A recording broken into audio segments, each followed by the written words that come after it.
A very good afternoon to you too, Duduzile. Yes, we're here in the south of Johannesburg in Newzroom. This is where the African National Congress for the past 5 days has been holding its 55th National Conference. Well, the business of the conference is not over yet, as the Secretary General of the party announced yesterday, saying that because of some reasons they could not conclude all the items and they could not tick all the items which were on the agenda of this particular conference, saying that everything will be concluded on the 5th of January. However, one of the most important items which was not concluded over the past 5 days is the announcement and the voting of those 8 members who will be serving in the National Executive Committee of the party. So, yes, we're here at Newzroom today. I'm just going to step out of shots to give you a sense of, well, service providers of this conference are actually dismantling everything, signaling to the fact that, well, officially the conference is over in physical terms. However, it will be concluded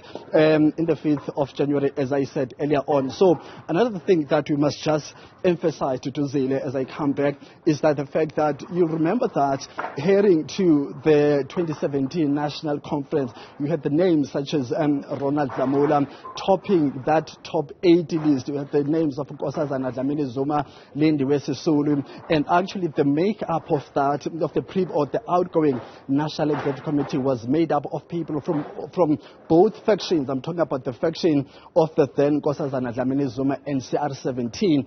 Will we see the same patterns in the make of this particular new NEC? We will have to wait and see. We'll have those answers in the next 30 minutes or an hour. We've seen the spokesperson of the party, or the outgoing spokesperson of the party, Pulema, they're walking in. So we're all ready and set to hear who actually has made it into that NEC. On the ballot, there are about 200 names. Out of that 200, only 80 people would have been who would have been voted as the official NEC members. We look at the provinces such as KZN. They came to this conference divided. You had the likes of Dumiseni Ntuli, who was the former secretary of the ANC in that province, going head-to-head with Fikile Mbalula for that position of Secretary General. Is he going to make it to the NEC? We don't know. We'll have to wait and see.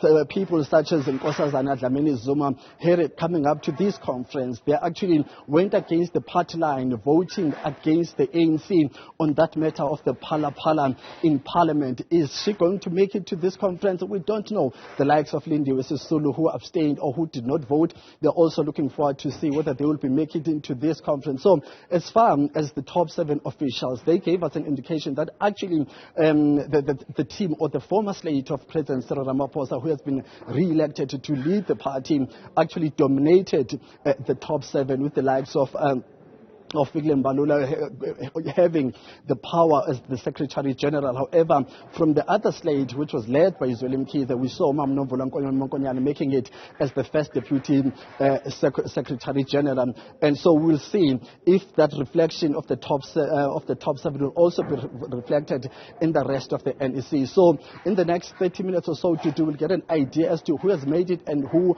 has not made it. One of the key things this new NEC will have to deal with is the issue of the Phala report. So the determination of the makeup of this NEC will determine the attitude of the ANC towards that. Well, when it comes to numbers, we saw that the MPs of the ANC, actually the majority of them voted against the progression of that Phala report processes at the legislative level. Well, things might change if the majority of this party, of this NEC, feel that actually, yes, let's revisit that decision so that we can get closure as far as the parliamentary processes, or they actually might confirm that position that was taken by the party going into or coming into this conference. So it's a very, very important moment to do, Zealand. It's a very, very important for the country, but most importantly for the ANC. You will remember that the new Secretary General of the party just a few days ago said that he will not tolerate any member who will be speaking about ANC issues outside the official structure, saying that he's going to deal with that.